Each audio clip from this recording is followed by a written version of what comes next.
रात लगभग 9:35 के आसपास का वक्त था और बांकुड़ा साइड का ओ रूरल स्टेज यूजुअल तरह से धीरे धीरे खाली हो चुका था, क्योंकि उस रोड पर 9 बजे के बाद ट्रैफिक ऑलमोस्ट खत्म हो जाता है। रोड सीधा और लंबा था, जिसके दोनों तरफ खेती का जमीन और छोटी छोटी झाड़ियां फैली हुई थी।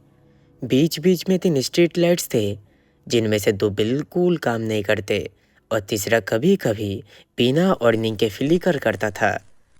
और इसी रोड से रोज एक ट्यूशन टीचर गुजरती है, जिसका नाम है रितेश। उम्र करीब 27 साल। घर की जिम्मेदारी उसके ऊपर थी, क्योंकि फादर रिटायर थे और माँ की तबीयत लंबे समय से ठीक नहीं थी। इसलिए वो शाम में बच्चों को पढ़ा कर रात को साइकिल से घर लौटना अपने रूटीन का हिस्सा बना चुका था। और पिछले 2 सालों में कभी कोई दिक्कत उसने महसूस नहीं की थी। उस रात भी शुरू में सब बिल्कुल नॉर्मल था। हवा थोड़ी ठंडी थी, लेकिन अनयूजुअल कुछ नहीं था और आसपास का इन्वायरमेंट बहुत ही ज़्यादा साइलेंस लग रहा था। लेकिन जब वो पुराने बस स्टॉप के पास पहुंचा, जो इस स्टेज का आइडेंटिफाइबल पॉइंट माना जाता है, तब उसे पहली बार कुछ ऐसा फील हुआ कि जैसे उसके साइकिल के पीछे कोई चीज़ बिल्कुल उसी स्पीड में चल रही हो, जैसे किसी ने उसका स्पीड कॉपी कर रही हो। पहले उसने इग्नोर किया, क्योंकि कभी कभी चेन या पेडल का मेटेलिक साउंड खुली जगह में ईचो होकर अलग लगती है। लेकिन जब उसने जानने के लिए अपनी स्पीड थोड़ा स्लो की, तब भी वो हल्की सी खुजनी जैसी आवाज़ उसी फिक्स डिस्टेंस पर बन रही थी, जैसे कोई एग्जैक्ट पेस मेंटेन करके उसके पीछे मूव कर रहा हो। और ये सुनकर उसे थोड़ा डर लगने लगा था और वो सोचा कि शायद उसके पीछे कोई है। तो वो धीरे से रुक कर बिना जल्दी के पीछे मुड़कर देखा, तो रोड बिल्कुल खाली था। ना कोई आदमी, ना कोई कुत्ता, ना कोई गाड़ी की लाइट्स। सिर्फ लंबी सीधी रोड और दूर तक फैली हुई अंधेरी झाड़ी। और इसी वजह से उसने अपने आप को समझाया कि शायद इमेजिनेशन होगा, और वो फिर से साइकिल चलाने लगा। और जैसे ही वो वर्किंग स्ट्रीट लाइट के नीचे से गुजरा, तो अचानक लाइट 1 सेकंड के लिए बंद हुई और तुरंत वापस जल गई। और उस छोटे से गैप के बाद जब रोशनी वापस आई, तो उसने नोटिस किया कि बस स्टॉप के ऑपोजिट साइड एक डार्क सा विजिबल आउटलाइन खड़ा है, जो पहले उसके नज़र में नहीं था, या शायद अंधेरे में क्लियरली विजिबल नहीं हुआ था। लेकिन अब उसे डिस्टिंक्टली अलग लग रहा था। उसका फेस क्लियर नहीं था, कपड़ों का डिटेल नहीं था, बस एक ह्यूमन हाइट का स्ट्रक्चर जो बिल्कुल स्टील था, जैसे हवा भी उस पर इफेक्ट नहीं कर पा रही हो। और ये देखकर रितेश ने अपने रिएक्शन को कंट्रोल किया और सीधा आगे बढ़ गया, क्योंकि उसने सोचा कि शायद कोई लोकल आदमी होगा जो खड़ा है।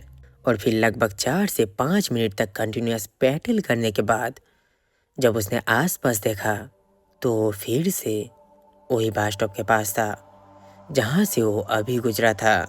वही सेम ब्रोकन बेंच, वही सेम इलेक्ट्रिक पोल, वही सेम छोटा पोस्टर जो पोल पर लगा हुआ था। और इस बात ने उसे इसलिए डिस्टर्ब किया, क्योंकि उस रोड पर कोई टर्न नहीं था, कोई डिवर्सन नहीं था, और कोई ऐसा पॉइंट नहीं था जहाँ से ऑटोमेटिकली वापस उस जगह आ जाए। लेकिन तब अचानक उसे कुछ ऐसा महसूस होने लगा कि हवा का फ्लो थोड़ा स्टेडी हो गया है, और वो हल्की सी खोजने जैसी आवाज़ फिर से उसके पीछे सेम डिस्टेंस पर मूव कर रही थी। और जब उसने पलट कर देखा, तो रोड फिर खाली था, लेकिन जो आउटलाइन पहले ऑपोजिट साइड थी, अब वो वहाँ नहीं थी, बल्कि वो थोड़ा साइड में शिफ्ट हो चुकी थी, जैसे उसकी पोजीशन साइलेंटली चेंज हो गई हो, बिना किसी विजिबल मूवमेंट के। और सबसे अजीब बात कि ना उसे चलकर आते देखा, ना कोई फुटस्टेप सुना, बस उसका लोकेशन चेंज हो चुकी थी। और ये सब अजीब कुछ होते हुए देखकर उसने थोड़ा वहाँ पर रुक गया, और उसका दिल के धड़कन तब इतना तेज धड़क रहा था कि हवा का फ्लो भी सुनाई नहीं दे रही थी। लेकिन फिर भी उसने खुद को कंट्रोल किया और फिर सोचा कि शायद उसको रिवर्स करना चाहिए। तो उसने तुरंत डायरेक्शन रिवर्स कर दी और दूसरी तरफ साइकिल चलाने लगा। और इस बार उसने लगभग 6 से 7 मिनट तक बिना रुके पैडल किया और उसकी सांस नोटिसबली हैवी होने लगी। लेकिन जब उसने स्पीड थोड़ा कम की और आइडेंटिफाई करने की कोशिश की कि वो कितनी दूर आ चुकी है, तो उसने जो देखा उसे उसका दिल का धड़कन रुक गया, क्योंकि वो फिर वही बस स्टॉप के सामने था, जैसे रोड ने उसका फॉरवर्ड मूवमेंट एक्सेप्ट नहीं किया हो। और फिर अचानक उस टाइम लाइट फिर से फ्लिकर हुई और ऑन होने पर जो आउटलाइन पहले बीच में खड़ा था, अब वो वहाँ नहीं था, बल्कि वो थोड़ा और पास साइड में थी। लेकिन अजीब बात कि अब भी वो डायरेक्ट अप्रोच नहीं कर रही थी, वो बस वहाँ खड़ी थी, जैसे एक फिक्स रेडियस डिफाइन हो जिसे वो इंटर नहीं करती। और पूरे इन्वायरमेंट में कोई आवाज़ नहीं थी, कोई बोलना नहीं थी, कोई एक्सप्रेशंस नहीं थी, सिर्फ एक अपराइट फेसेंस जो ना गायब हो रही थी और ना पास आ रही थी।